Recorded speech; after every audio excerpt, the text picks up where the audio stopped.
నమస్కారం వార్తలకు స్వాగతం. ముందుగా ముఖ్యాంశాలు.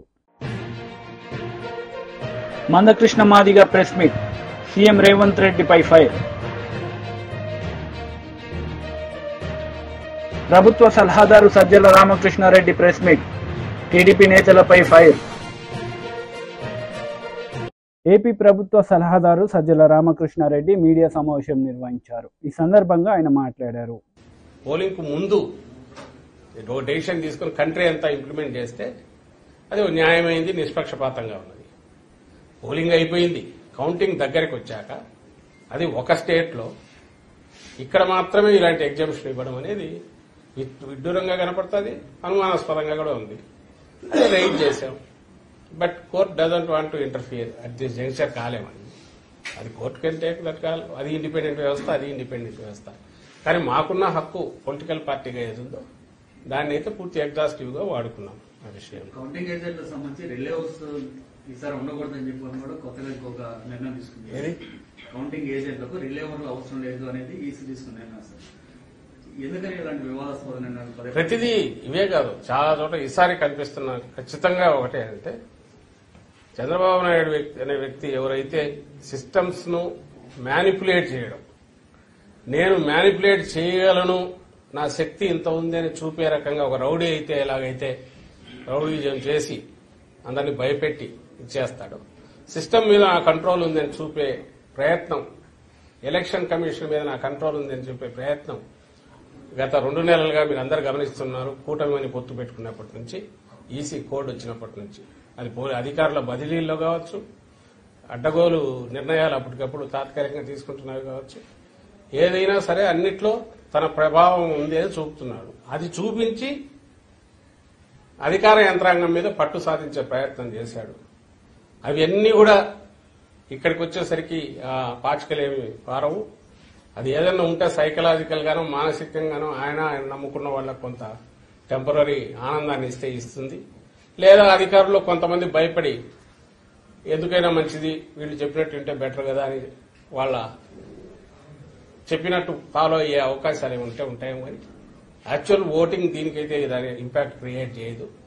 కానీ ఆయన నేచర్ ఏది ఉందో అది ఈసారి కూడా చూపించాడు చంద్రబాబు నాయుడు. బీజేపీతో పొత్తు పెట్టుకున్నాక తర్వాత ఇమ్మీడియట్ ఎన్నికల కమిషన్ మీద తన పట్టు బిగించడం, ఎన్నికల కమిషన్ కూడా అలాగే ఆయన ఎలాంటి ప్రెషర్ తెచ్చినా వాటన్నిటికీ తలొగ్గడం కూడా ఈసారి ప్రత్యేకంగా కనిపిస్తోంది. బహుశా వాళ్ళ నేషనల్ స్ట్రాటజీ, బీజేపీ నేషనల్ దీనిలో పార్ట్గా సౌత్ లో 4 సీట్లు ఎక్కువ వచ్చినట్టు చూపించుకునే ప్రయత్నంలో భాగంగా ఈ సైకలాజికల్ ఇది క్రియేట్ చేశారేమో అని అనిపిస్తుంది. సార్, సోషల్ మీడియాలో కొంతమంది రెచ్చగొట్టే వ్యాఖ్యలు చేస్తున్నారు. మీ పార్టీ కార్యకర్తలకు రేపటి కోసం ఎలాంటి సూచనలు? ఏం చేయగలరు? వాళ్ళు ఏం చేస్తారు?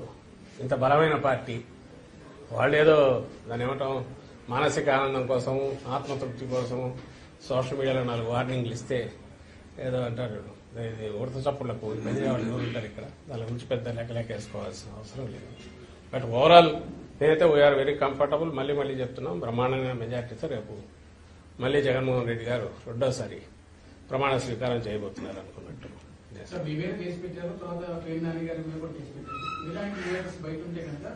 కౌంటింగ్ కూడా ఇబ్బంది వచ్చేటువంటి పరిస్థితి ఉందని టీడీపీ కామెంట్ చేస్తుంది, ట్రోల్స్ కూడా చేస్తుంది. అవును, అదేదో కోర్టు ఇచ్చింది. కోర్టు డెసిషన్ దాని ప్రకారం పోవాల్సి వస్తుంది. మాకు సంబంధించిన వాడు కేసు పెట్టి చంద్రబాబు నాయుడు మీద మా వాళ్ళు కేసు పెట్టారు. అవేముంది కేసులు, దాని కేసులు నడుస్తుంటాయి. ఈ ప్రాసెస్ ఏది చేసినా నేననేది అసలు విషయం ఏదైతే పోలింగ్ ఏదైతే ఉందో అది అయిపోయింది. కౌంటింగ్ కు రేపటికి వస్తున్నాము. ఏదైనా రేపు మధ్యాహ్నానికి తేలిపోతుంది, రిజల్ట్ తేలిపోతుంది. ఒకవేళ గతంలో మేము ప్రతిపక్షంలో ఉన్నప్పుడు ఎట్లా బిహేవ్ చేశాము, వ్యవహరించాము, అధికారంలో ఉన్నప్పుడు కూడా అలాగే వ్యవహరించాము. చంద్రబాబు నాయుడు అధికారంలో ఉన్నప్పుడు ఎంత దుందుడుగా బిహేవ్ చేసేవాడు, ప్రతిపక్షంలో ఉన్నప్పుడు కూడా అలాగే దుందుడుగా బిహేవ్ చేస్తున్నాడు. ఆ రోజు సీఈఓ మీద అటాక్ చేశాడు. ఈ రోజు ఎన్నికల కమిషన్ ద్వారా ఇంకో రకంగా అధికార యంత్రాంగం మీద పట్టు బిగించి ఆ రకంగా అటాక్ చేస్తున్నాడు. ఆయనకన్నా అలవాటు అది. మా నాయకుడికి కానీ మా పార్టీకి కానీ సంయమనంతో ఉండడము, రూల్స్ ను ఫాలో కావడం ఇదే అలవాటు. అంత మాత్రాన వీఆర్ నాట్ వీక్. అలాంటివి ఎవడన్నా వచ్చి చిన్న పార్టీ దిగాగానే పుట్టి 10 ఏళ్లు కాగానే ఇంత బలమైన పార్టీ అయిన వైఎస్ఆర్ కాంగ్రెస్ పార్టీ ఇలాంటి ఉడత చప్పులకు బెదిరేదేముంటుంది? బెదరదు. అంటే ఇప్పటికీ కూడా అప్పులు చేసి కాంట్రాక్టులు బిల్లు చెల్లిస్తున్నారు, వాళ్ళకి అనుకూలమైనటువంటి కాంట్రాక్ట్ బిల్లు చెల్లిస్తున్నారు. ఈసీకి లేకపోతే రాశారు సార్ టీడీపీ. అది రాశారు. ఆమె ఎవరు పురంధేశ్వరి గవర్నర్ దగ్గరికి వెళ్ళింది. అసలు వాళ్ళ అంటే ఏదో ఒక రకంగా మీడియాలో కనపడాలని చేస్తున్నారు, అర్థం కావట్లేదు. కానీ అప్పులు ఎన్నో ఇవన్నీ తీయమని అది ఒక చీటీ ఒక లెటర్ రాశారు గవర్నర్కు. నిజంగా వాళ్ళకి ఏదన్నా వాళ్ళు అధికారంలోకి వస్తున్నారని తెలిస్తే 2 రోజులు వెయిట్ చేస్తే అయిపోయేదానికి పోవాల్సిన అవసరం లేదు. ఏదో ఒక హడావుడి చేయాలి అనేది ఒకటి వాళ్ళకి కనపడుతుంది. ఆ హడావుడి చేయడంలో పోదని ఇలాంటివి రాస్తున్నారు, ఇలాంటివి అలాగే లేఖలు పోయిస్తున్నారు. కానీ చంద్రబాబు నాయుడు మాత్రం సైలెంట్ గా ఉన్నాడు, గమనించండి. ఆయన మాత్రం ఎక్కడ మాట్లాడట్లా, చాలా గుంభనంగా వ్యవహరిస్తున్నాడు. ఎక్కడ కూడా ఇంతవరకు కామెంట్ చేయట్లా. బహుశా తనకు పిక్చర్ తెలుసు కాబట్టి రేపు ఏం జరగబోతుంది అనేది దానికి మెంటల్ గా ప్రిపేర్ అయినట్టు ఓకే. ఆయన అసలు ఉన్నట్లేడు, దేశంలో ఉన్నట్లేడు నాకు తెలిసి. మాజీ మంత్రి హరీష్ రావు మీడియా సమావేశం నిర్వహించారు. ఈ సందర్భంగా పలు అంశాలపై ఆయన మాట్లాడారు. టీఎన్జీఓ సంఘానికి అసలు గతంలో ఉన్న టీఎన్జీఓలు జై తెలంగాణ అంటే భయపడ్డారు సందర్భాలు. సమైక్యాంధ్ర పాలకులకు భయపడి టీఎన్జీఓల సంఘం మెత్తబడిపోయిన పరిస్థితులు కనబడ్డాయి. అప్పుడు ప్రధాన కార్యదర్శిగా ఉంటూ స్వామి గౌడ్ అన్న, దేవిప్రసాద్ అన్న మన ఉమ్మడి మెదక్ జిల్లా టీఎన్జీఓ ప్రెసిడెంట్ గా ఉండి, రాష్ట్ర ప్రధాన కార్యదర్శిగా ఉండి ఈ రాష్ట్రంలోని ఉద్యోగ ఉపాధ్యాయులను ఒక్కతాటి మీదకి తెచ్చి ఉద్యోగులందరూ కూడా తెలంగాణ రాష్ట్రం ఏర్పడాల్సిందే అని నినదించడంలో, సకల జనుల సమ్మెలో మొత్తం పెన్ డౌన్ కు ఆ రోజు రూపకల్పన చేసి ధైర్యంగా ఉద్యోగులను ముందుకు నడిపించి కేసీఆర్ కు బాసటగా నిలబడ్డ దేవిప్రసాద్ అన్నది కూడా మన సిద్దిపేటే. ఆ అన్నను కూడా ఈరోజు గౌరవించాలి, గుర్తు చేసుకోవాలని చెప్పి అన్నను ఆహ్వానించగానే వచ్చినందుకు దేవిప్రసాద్ అన్నకు కూడా కృతజ్ఞతలు తెలియజేస్తా ఉన్నాం. ఇక మన సోలిపేట సుజాతక్క, రామ్లింగన్న మన మధ్యలో లేరు. కానీ ఉద్యమంలో ఒక జర్నలిస్ట్ గా, ఒక విలేకరిగా పనిచేస్తూ ఎన్నిసార్లు జైల్లో పడ్డాడో, ఎన్నిసార్లు అరెస్ట్ అయిండో. తెలంగాణ ఉద్యమంలో ఒక కాల్ వచ్చిందంటే ఫస్ట్ రామ్లింగన్న ముందుండేవాడు. అన్న మన మధ్య లేకపోయినా ఆ అన్నకు అండదండలిచ్చి ధైర్యాన్నిచ్చి రామ్లింగన్నకు మరి బాసటగా నిలబడ్డటువంటి వారి సతీమణి సోలిపేట సుజాతక్క గారిని కూడా ఈరోజు మనం గౌరవించుకోవాలని చెప్పి మనం నిర్ణయించుకున్నాం. అదేవిధంగా మరొక ముఖ్య నాయకుడు, రాష్ట్ర స్థాయిలో మరి తెలంగాణ వర్కింగ్ జర్నలిస్టులకు అసోసియేషన్ లో ప్రధాన కార్యదర్శిగా, అధ్యక్షుడిగా అపూర్వమైన సేవలు అందించడమే కాదు, యాజమాన్యాలన్నీ ఆంధ్ర యాజమాన్యాలున్న తెలంగాణ జర్నలిస్టులకు ధైర్యం ఇచ్చి జర్నలిస్టులందరినీ జై తెలంగాణ అంటూ ఉద్యమంలో ముందుకు నడపడంలో గాని, రాష్ట్ర స్థాయిలో కూడా మరి అప్పుడు సకల జనుల సమ్మెలోనైనా అనేక ఉద్యమాల్లో తన ప్రత్యేకమైన కీలకమైన పాత్ర పోషిస్తూ జర్నలిస్టులను తెలంగాణ ఉద్యమంలో మలచడంలో గాని, జర్నలిస్టులు తెలంగాణ వ్యాప్తంగా తెలంగాణ ఉద్యమానికి చేయూతని అందించడంలో అత్యంత ప్రభావశీలమైనటువంటి పాత్ర పోషించినటువంటి మన గజ్వేల్ ప్రాంత వాస్తవ్యులు, ఈ సిద్దిపేట జిల్లా ముద్దుబిడ్డ అయినటువంటి విరాహత్ అలీ గారిని కూడా ఈరోజు మనం గౌరవించాలని వారిని కూడా ఆహ్వానించుకున్నాం. ఇదేదో రాజకీయంగా కాదు, విరాహత్ అలీ గారికైనా ఇంకొకరైనా ఈ జిల్లా నుంచి ఎవరెవరైతే రాష్ట్ర స్థాయిలో ఉద్యమాల్లో క్రియాశీలకమైన పాత్ర పోషించారో వారిని గుర్తించుకోవడం, వారిని గౌరవించుకోవడం ఈ దశాబ్ది ఉత్సవాల సందర్భంగా ఇది మన కర్తవ్యం. ఎందుకంటే ఇవాళ ఈ తరానికి కొంతమందికి తెలియకపోవచ్చు, ఆ రోజుల్లో అసలు తెలంగాణ ఉద్యమం అంటేనే నవ్వినటువంటి రోజులు మనం చూశాం. కానీ ఆ రోజు ఈ సిద్దిపేట జిల్లాలో మనమందరం కేసీఆర్ ఆమరణ నిరాహార దీక్ష శిబిరానికి రంగదాంపల్లి చౌరస్తా ఒక వేదిక అయినప్పుడు ఎంత అద్భుతంగా మీరందరూ పనిచేశారు. ఇదే దేశపతన్న వారం రోజుల ఎజెండా ఇస్తే అది రాష్ట్ర ఎజెండా అయింది. ఇంత అద్భుతంగా ఎంతో ప్రభావశీలంగా ఆ రోజు రాష్ట్రం వస్తుందనో అధికారం వస్తుందనో ఎవరు అనుకోలే. కానీ ఎలాంటి ఆశలు లేకుండా, ఎలాంటి ఆకాంక్షలు లేకుండా, అంటే పదవి ఆకాంక్షలు లేకుండా, పదవుల కోసం కాదు, ప్రజల కోసం, తెలంగాణ ఆత్మ గౌరవం కోసం, దశాబ్దాల కలను నిజం చేయడం కోసం విద్యార్థులు వాళ్ళ కలలు, వాళ్ళ ఆకాంక్షలు, విద్యా ఉద్యోగాల్లో ఈ రాష్ట్ర ప్రజలకు మేలు జరగడం కోసం, అన్ని సబ్బండ వర్ణాల కోసం ఆ రోజు ఎలాంటి ఆశలు లేకుండా చేసిన ఉద్యమంలో నిస్వార్థంగా పనిచేసినటువంటి మరి వాళ్ళను మనం గుర్తుంచుకోవడమే ఈ దశాబ్ది ఉత్సవాల్లో నిజమైనటువంటి పండగ. మన సిద్దిపేట జేఏసీ మిత్రులను కూడా పిలుచుకున్నాం. ఆ రోజు దాదాపు సంవత్సరాల తరబడి రాష్ట్రంలో ఎక్కడ లేని విధంగా పాత బస్టాండ్ దగ్గర జేఏసీ శిబిరాన్ని నడిపినటువంటి మా ఉద్యమకారులు, జేఏసీ మిత్రులందరినీ కూడా ఈరోజు గౌరవించాలని చెప్పి మనం ఇక్కడికి పిలుచుకున్నాం. ఎంతో మంది జైళ్లలో పడ్డారు. సమైక్యవాదులు ఆ రోజు పర్యటనకు వస్తే ఆయనను అడ్డుకునేటువంటి ప్రయత్నంలో కూడా లాఠీ దెబ్బలు తిన్నారు, కాళ్ళు చేతులు ఇరిగినాయి. జైళ్లలో పడ్డా కూడా జై తెలంగాణ అంటూ ధైర్యంగా ముందుకు నడిచినటువంటి వాళ్ళను కూడా ఇవాళ మనం గుర్తు చేసుకోవాలనుకున్నాం.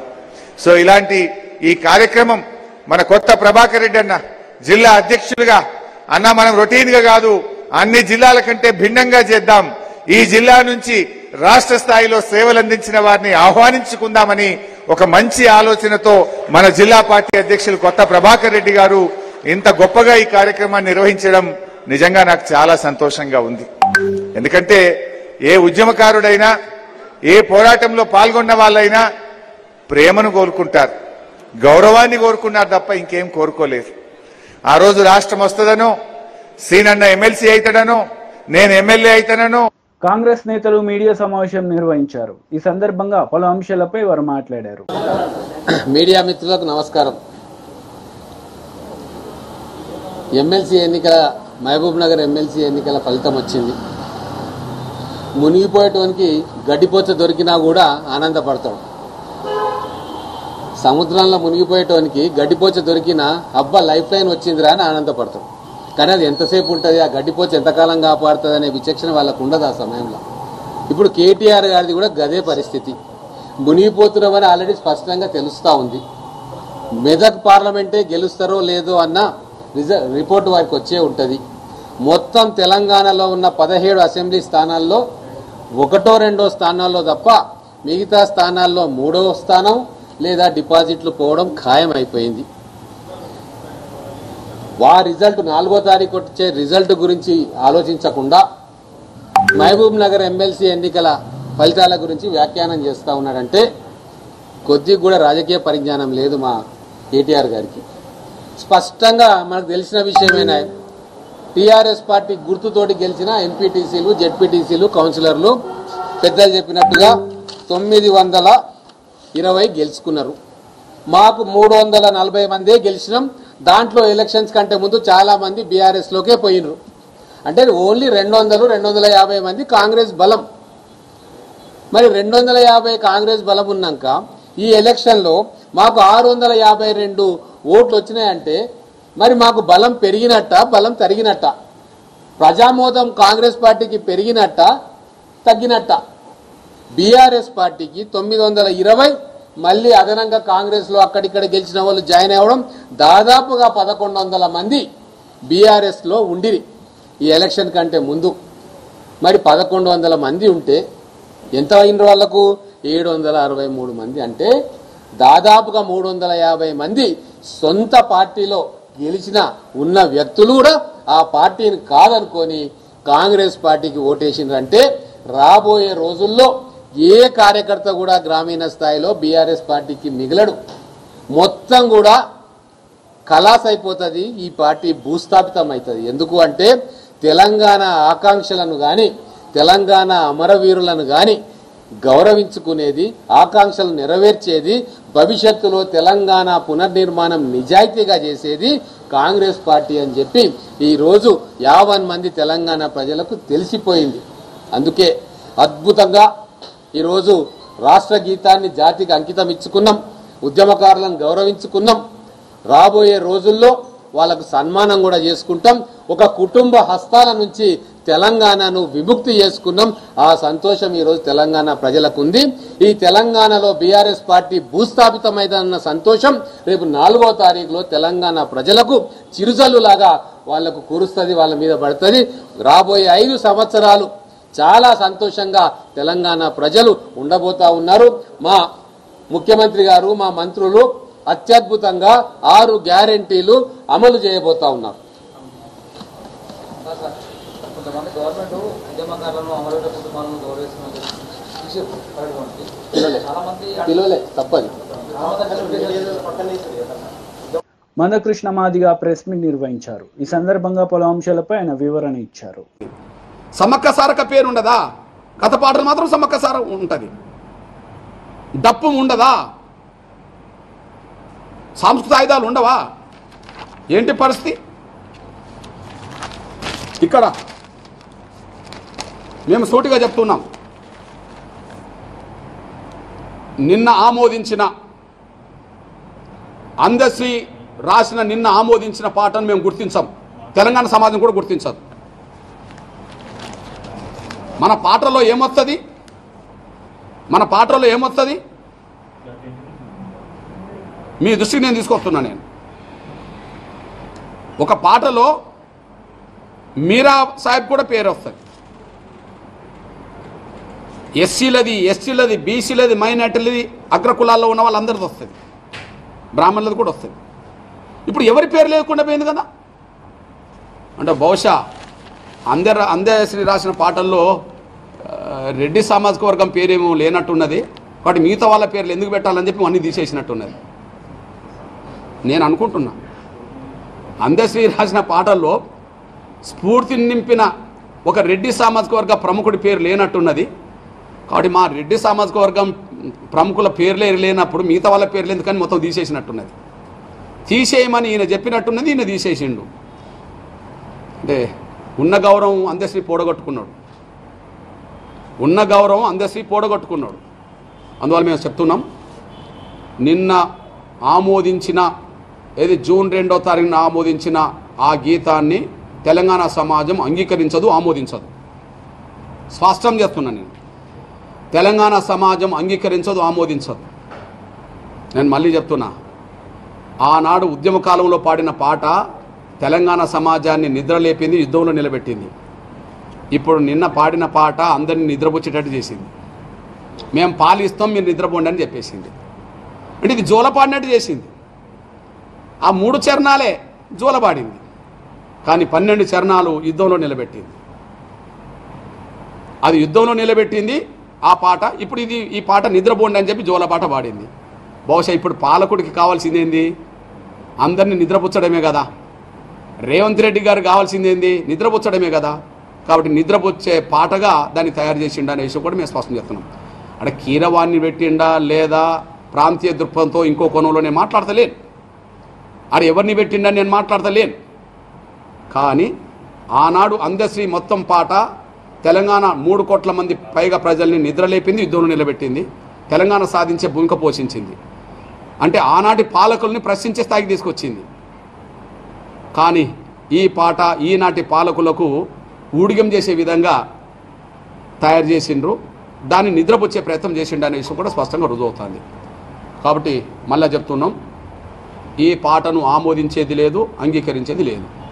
నేనే కాదు, తెలంగాణలో ఉండబడే మొత్తం 3 కోట్ల మంది ప్రజలు నిన్న పాడిన ఆ పాటతో అసలు పాటకు విలువ లేకుండా పోయింది, పాట రాసిన అందశ్రీకి విలువ లేకుండా పోయింది, ఆమోదించిన రేవంత్ రెడ్డి గారికి అతనికి స్పృహ లేకుండా పోయింది. ఆయనకంటే స్పృహ లేదు, ఎందుకంటే తెలంగాణ ఉద్యమంలో పాల్గొన్నాడు కాదు. కాబట్టి ఏనాడు జై తెలంగాణ అని అన్నాడు? అసలు ఏనాడన్నా జై తెలంగాణ అన్నాడా? ఉద్యమంలో ఉధృత రూపం దాల్చున్నప్పుడు అన్నాడా? అనలేదు. కాబట్టి ఆయన నాయకత్వంలో నిన్న జరిగిన ఉత్సవాలు అది కాంగ్రెస్ పార్టీ వాళ్ళు చేసుకున్న ఉత్సవాలు ఉన్నాయి, కానీ తెలంగాణ మొత్తం సమాజం నిర్వహించిన ఉత్సవాలుగా అవి లేవనే విషయం కూడా మేము స్పష్టం చేస్తున్నాం. ఈ విషయంలో ఇంకొకటి గుర్తు చేస్తున్నాను నేను. నంబర్ 1, రేపు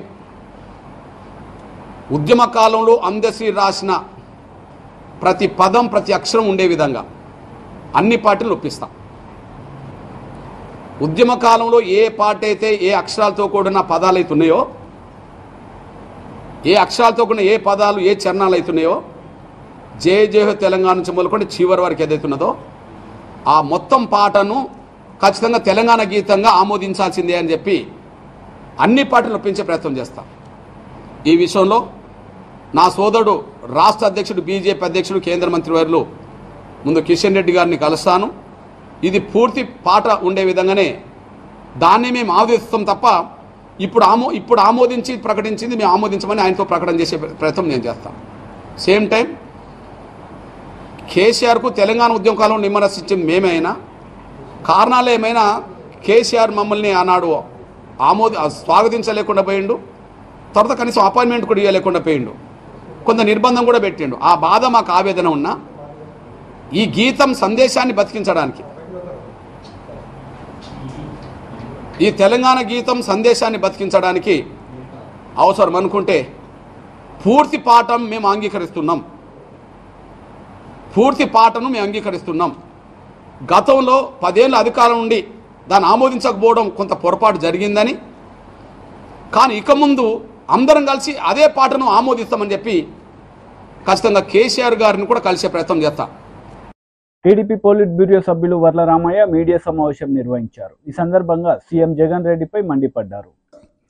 నేను ఈ రోజున చీఫ్ సెక్రటరీ గారిని అడుగుతున్నా, ఈ రోజున ఫైనాన్స్ సెక్రటరీ సత్యనారాయణ గారిని అడుగుతున్నా, మీరు ఇష్టం వచ్చినట్లుగా దోచిపెట్టింది నిజం కాదా? కమిషన్ల కక్కుర్తిపడి కాదా? రిలీజ్ చేయండి శ్వేతపత్రం. ఏ ఖాతాలో ఎంత రిలీజ్ చేశారు, ఏ కాంట్రాక్టర్కి ఇవ్వాలి, ఏ కాంట్రాక్టర్ క్యూలో ఉన్నారు, ఎవరు ముందు వరుసలో ఉన్నారు, ఎవరు ముందు పనిచేశారు, మీరెవరికి చెల్లించారు? ధైర్యం ఉందా? చెప్పే ధైర్యం ఉందా అని చెప్పి నేను అడుగుతున్నా ఈ రోజున ఈ ప్రభుత్వాన్ని. ముఖ్యంగా సిఎస్ గారిని అడుగుతున్నా. ముఖ్యమంత్రి లేడు, అయిపోయింది, రేపటితో అవుట్. ముఖ్యమంత్రి గారు అవుట్ రేపటి నుంచి.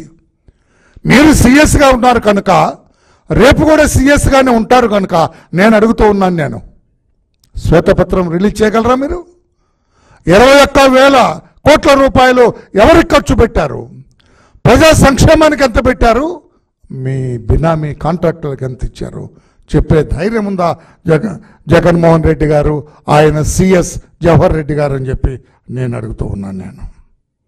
ఒక నిబంధన ఉన్నది, ఆ నిబంధన ఎందుకు త్రోసిరాజు ముందుకెళ్లారని చెప్పి కూడా నేను అడుగుతున్నా. ఒక విచిత్రం ఉంది పాత్రికేయ సోదరులారా, 66 సంవత్సరాల్లో 18 మంది సీఎంలు కలిసి ఈ రాష్ట్రంలో 3,62,375 కోట్ల రూపాయలు మాత్రమే వాళ్ళు అప్పుగా తీసుకొచ్చారు. ఐ రిపీట్, 3,62,375 కోట్లు అప్పు చేస్తే ఈ జగన్మోహన్ రెడ్డి గారు ఒక్కరే ఈ 5 ఏళ్ల కాలంలో 8 లక్షల కోట్ల అప్పులు తీసుకొచ్చాడు.